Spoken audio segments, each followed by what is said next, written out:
இந்த பொண்ணு தன்னோட வாய் பேச முடியாத மாமியாரை ரொம்பவே பத்திரமா பாத்துக்கிறா. அவங்க மேல ரொம்ப பாசம் வச்சிருப்பா. வேலைக்கு போனதுக்கு அப்புறம் அவங்கள பாத்துக்கிறதுக்காக ஒரு மெய்டையுமே அப்பாயின்மெண்ட் பண்றா.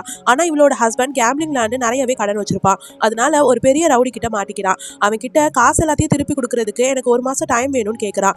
இதனால அவன் அவங்க அம்மாவை எப்படியாச்சும் இயற்கை முறையில போட்டு தள்ளிட்டு அது மூலயமா வர இன்சூரன்ஸ் பணத்தை வாங்கணும்னு ட்ரை பண்றான். இதுக்கு அந்த மெய்டுமே உடந்த.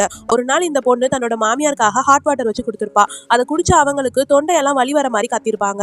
மெய்டும் எல்லாரையும் கூப்பிட்டுருப்பா. அங்க ஓடி வர ஹஸ்பண்டும் எல்லாமே ஒன்னாலதான், எதுக்காக நீ என் அம்மாவுக்கு இவ்வளவு சூடான தண்ணியை கொடுத்த, நீ வேணும்னே தான் பண்ணிருக்கா அப்படிங்கிற மாதிரி சொல்லி அந்த இடத்துலயே அந்த பொண்ணை போட்டு அடிச்சிருப்பான். அடுத்ததா அவங்கள ஹாஸ்பிட்டல் கூட்டிட்டு போலாம் அப்படின்னு கிளம்புறப்பையும் அவங்க மாமியார் தன்னோட வீட்டுக்காரோட போட்டோ ஆல்பமை கேட்டிருப்பாங்க. அந்த ஆல்பம் அவ எடுத்துட்டு வந்து கொடுப்பா. ஆனா அந்த ஆல்பம் முழுக்க இவ அவங்க மாமியாரை அபியூஸ் பண்ண மாதிரியான போட்டோஸ் எல்லாமே இருக்கு. அதை இந்த மெய்ட் அங்க இருக்கிற எல்லாரும் முன்னாடியுமே காட்டி இவளை குற்ற உணர்ச்சிக்கு ஆளாக்கி தள்ளி விட்டுருப்பா. கரெக்டா அந்த இடத்துக்கு வர ஒரு கார்ல அடிபட்டு அந்த பொண்ணு அங்கேயே இறந்து போயிடுறா. அடுத்த நொடியே அவ மறுபிறவி எடுக்கிறா. இந்த தடவை எல்லா உண்மையுமே தெரிஞ்சுக்கிட்டு தன்னோட மாமியாரை காப்பாற்றணும்னு முடிவெடுக்கிறா. இப்ப தன்னோட மாமியார் கிட்ட வந்து உங்களுக்கு ஹாட் வாட்டர் வேணுமான்னு கேட்கிறா. அவங்களுக்காக ஹாட் வாட்டரை வச்சு அவளோட ஹஸ்பண்ட் கிட்ட கொடுக்குறா. அவனும் அதை எடுத்துட்டு போய் அவளோட மதர் இன் லாவுக்கு ஊட்டி விடுறா. ஆனா இந்த தடவை அவங்க பொறுமையா அதை குடிச்சிட்டு இருக்காங்க.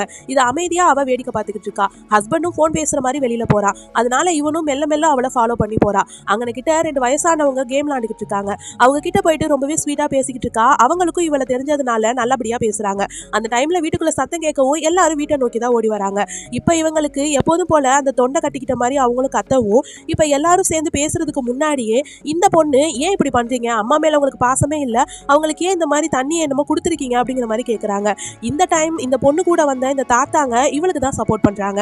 இவன் தான் ஏதாச்சும் பண்ணிருப்பா, எப்ப பாரு வேலை வேலைன்னு அவங்க அம்மாவை விட்டுருவான், கண்டிப்பா நீ ஏதாச்சும் பண்ணிருப்பா, வா போலீஸ் ஸ்டேஷனுக்குன்னு அவனை இழுத்துட்டு போயிடுறாங்க. அவன் கதை முடிஞ்சதுக்கு அப்புறம் தன்னோட மதர் இல்லாவ அவ ஹாஸ்பிட்டல் கூட்டிட்டு போறா. அந்த இடத்துல அவங்க எப்போது போல தன்னோட ஹஸ்பண்டோட ஆல்பமை கேட்கறாங்க.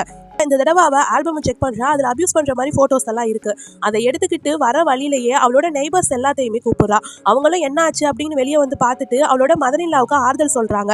ஆனா இந்த தடவை அந்த மெய்டு அந்த ஆல்பமை புடிங்க, இங்க பாருங்க இவ அபியூஸ் பண்ணிருக்கா அப்படிங்கிற மாதிரி எல்லா போட்டோஸையுமே காட்டுறா. நீ என் மேல தேவையில்லாம பழி போடாதுன்னு இந்த பொண்ணு சொல்றா. ஆனா அதுக்கப்புறம் தான் இந்த மெய்டும் அந்த ஆல்பம் பாக்குறா. அதுல அவங்களோட ஃபேமிலி போட்டோ தான் இருக்கு. இதெல்லாம் பாக்குற மெய்டும் நீ தான் மாத்தி வச்சிருப்பா அப்படிங்கிற மாதிரி பேசுறா. ஆனா இந்த தடவை இந்த பொண்ணுக்கு தான் அவளோட நெய்பர்ஸ் எல்லாருமே சப்போர்ட் பண்றாங்க. இப்படி இந்த பொண்ணு தன்னோட மாமியாரையும் காப்பாத்தி தரமான ரிவெஞ்ச் எடுத்துறா.